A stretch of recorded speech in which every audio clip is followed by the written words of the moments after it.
کا تعلق سپیس اور ٹائم سے ہے. اور یہاں پر دوران خون اس دوسری امیج میں آپ کو تقریباً بہت کم یا نہ ہونے کے برابر نظر آتا ہے. ڈاکٹر صاحب مطلب اس بات کا جو نکلتا ہے ان امیجز سے وہ بڑا حیران کن ہے. وہ یہ ہے کہ ایک شخص چاہے وہ بدھسٹ ہو, چاہے وہ مسلم ہو, چاہے وہ کسی بھی ریلیجن سے تعلق رکھتا ہو, جب وہ میڈیٹیشن کرتا ہے, مراقبے میں جاتا ہے, جو آپ بات فرما رہے تھے, وہ اپنے تھاٹس کو فوکس کرتا ہے, تو اس کے ذہن کا ایک حصہ جو فرنٹل پارٹ ہے ڈاکٹر صاحب, جو فرنٹل لوب جس کا آپ ذکر کر رہے تھے, وہ زیادہ ایکٹیو ہو جاتا ہے. اور وہ حصہ ہے جو سائنس کہتی ہے کہ جو اٹینشن اور کنسنٹریشن کا باعث بنتا ہے. اور اس کے ساتھ بھی ہم نے سنا ہے کہ جی وہ شخص مراقبے میں ایسا مگن ہوا کہ وہ دنیا مافیا سے بے خبر ہو گیا.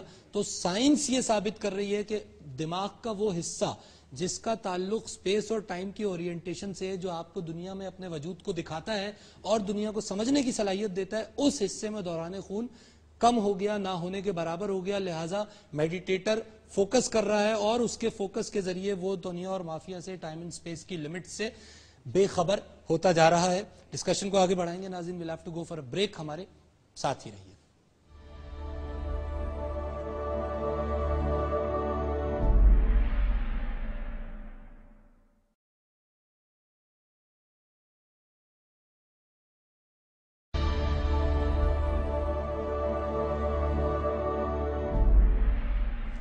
خوش آمدید ناظرین, آپ پروگرام دیکھ رہے ہیں مذاہب اور عقل انسانی, اور ہم آج گفتگو کر رہے ہیں انسانی دماغ پہ.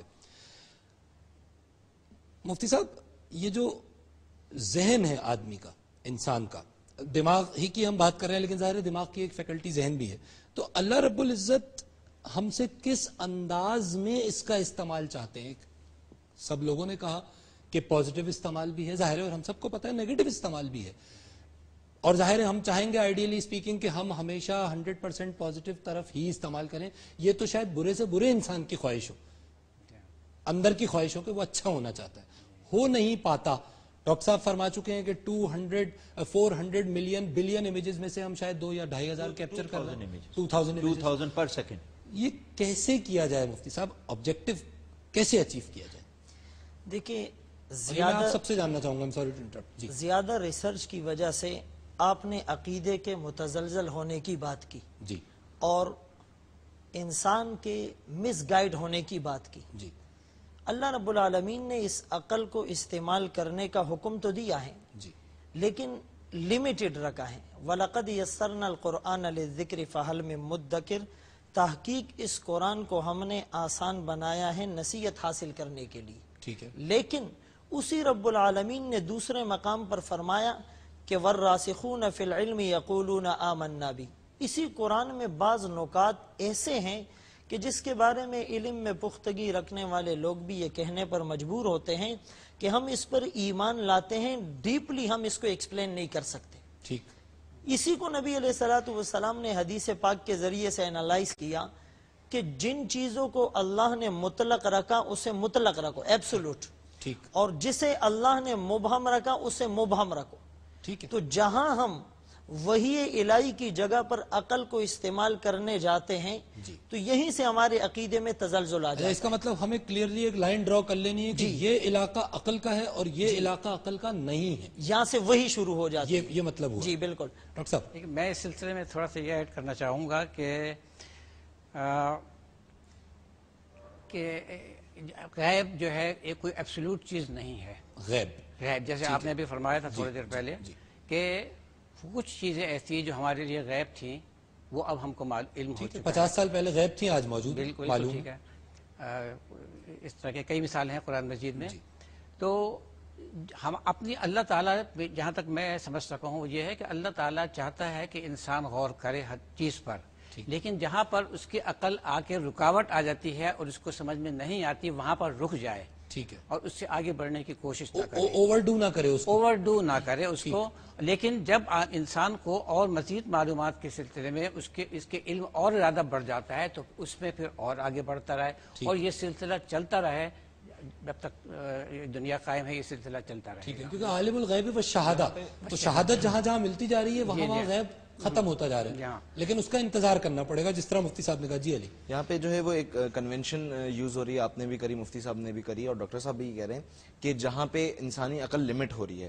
دیکھیں, اگر if we take it for a rule of nature, تو پھر تو خدا کی اللہ تعالیٰ کی بے شک ذات جو ہے وہ عادل ہے, تو پھر وہ رول ہر جگہ اپلائی ہونا چاہیے تھا.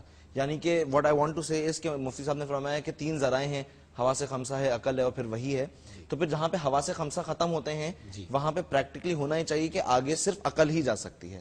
اور آپ بات کرتے تھے علاقہ غیر کی, تو جو the convention that I feel more comfortable with, اور جو کہ شاید اس بات کا جواب بھی ہے کہ لوگ ایتھیزم کی طرف کیوں جاتے ہیں آفٹر ریسرچ, وہ یہ ہے کہ جب آپ علاقہ غیر میں جا رہے ہیں تو کسی علاقے والے کے ساتھ جائیے. ٹھیک. یعنی کہ جب آپ حواس خمسہ کی بات سے آگے بڑھ رہے ہیں تو now you should and you must use your حواس خمسہ, use your senses, but now take help from the brain.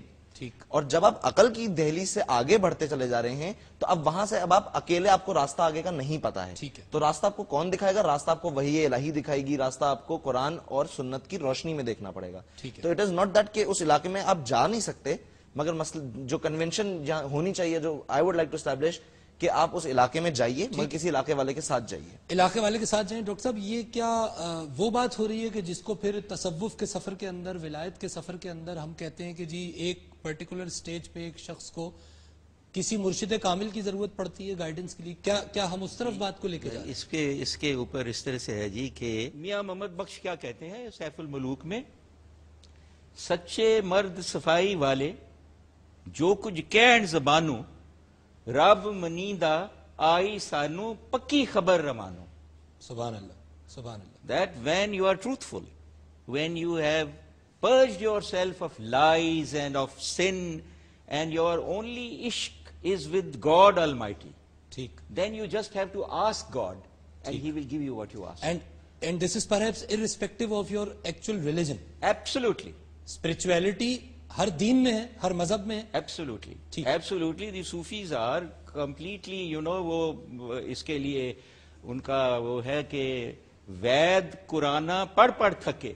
کہتے وید بھی پڑھ رہے ہیں ہم لوگ, قرآن بھی پڑھ رہے ہیں, ٹھیک, کر سجدے کس گئے متھے. ٹھیک. رب نہ تیرتھ نہ رب مکے, جس پایا سو نور انوار. سبحان اللہ. عشق دی نمی و نمی بہار. سبحان اللہ. The ishq is with the God Almighty. ٹھیک. So neither the prayer nor going to the temple nor reading the Quran or Ved, you're not going to get God unless you have cleansed your inner self. بالکل ٹھیک ہے. And when your inner self is clean, then God is there. Then your whole inner self is enlightened. بہت خوبصورت آپ نے فرمایا. وقت ہمارا ختم ہو گیا اور مجھے آپ کی اس بات سے حضرت علی کرم اللہ وجہہ کا ناظرین وہ قول یاد آتا ہے کہ فرماتے ہیں, فرمان عالی شان ہے کہ علم بغیر تزکیے کے ہلاکت ہے. تو بات یہ ہے کہ آج کا دور دیکھیں اور آج کے دور میں علم دیکھیں اور علم کے تحت ہونے والی ترقی دیکھیں اور ہلاکت دیکھیں. تو انر سیلف کی صفائی, جس طرح ڈاکٹر صاحب نے کہا, وہ ضروری ہے. اور اس صفائی کے لیے مانا کہ انسانی دماغ موجود ہے, مانا کہ اس میں اربوں کھربوں نیورونز موجود ہیں, مانا کہ ہم ان نیورونز کے کنیکشن سے اپنے 5 سینسز کے ذریعے اس دنیا کو اور اس کائنات کو دیکھ رہے ہیں. لیکن پھر یہ بھی ماننا پڑے گا کہ جو کچھ ہم دیکھ رہے ہیں وہ صرف کیمیکل ریئیکشن کا نام نہیں ہے. وہ جو کچھ ہمیں نظر آ رہا ہے, جو کچھ ہم محسوس کر رہے ہیں, یہ کائنات اور اس کے رموز و اسرار اس سے کئی لاکھ کئی کروڑ گنا زیادہ ہیں. اور اب صرف ضرورت ہے اس تزکیے کی اور اس سینسز کی ٹیلرنگ کی کہ جس کے تحت ہم دراصل وہ دیکھ پائیں کہ جس کو دکھانے کے لیے اللہ رب العزت نے ہمیں تخلیق کیا. میں بے حد مشکور ہوں اپنے شرکائے گرامی کا, آپ نے اپنا قیمتی وقت ہمارے لیے مخصوص کیا, آپ یہاں تشریف لائے. اور ناظرین, ہم یہ بھی چاہیں گے کہ ایک ای میل ایڈریس آپ کے سامنے اسکرین پہ آ رہا ہے, do write us back on this address. اپنا فیڈ بیک دیجیے, اپنے سجیشنز دیجیے, اپنی آرا سے آگاہ کیجیے. اور اگر آپ چاہتے ہیں کہ اس پروگرام میں پارٹیسپیٹ کریں اور آپ کے پاس جو نالج ہے, جو علم ہے, اس سے دوسرے لوگوں کو مستفید کریں, تو مور دین ویلکم, آپ ہمیں ای میل کر سکتے ہیں اس حوالے سے بھی. And we'll get back to you. اگلے پروگرام تک کامران علی خان کو اجازت دیجیے. اللہ محافظ.